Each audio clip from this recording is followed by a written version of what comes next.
Tingin na banal ay iyong pinalalakas at iyong binubuhay.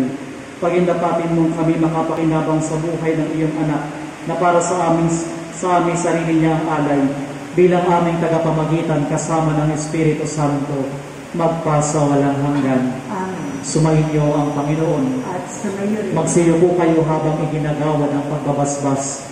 Ilayo nawa kayo sa lahat ng nakapipinsala at pagpalain nawa kayo ng bawat mabuti at ganap na kaloob ng Diyos ngayon at magpasawalang hanggan. Amen. Pamalaghiin nawa niyang nananahan ng kanyang salita sa inyong kalooban at puspusin nawa niya kayo ng kaligayahan ngayon at magpasawalang hanggan. Amen. Patnubayan nawa kayo ng Diyos sa pagtahak sa kanyang landas upang lagi ninyong mabatid kung ano ang tama at marapat samantalang kayo ay naglalakbay patungo sa kalangitan ngayon at magpasawalang hanggan. Amen. At pagpalain po kayong lahat sa punang inyong mga mahal sa buhay ng makapangyarihang Diyos, Ama, Anak, at Espiritu Santo.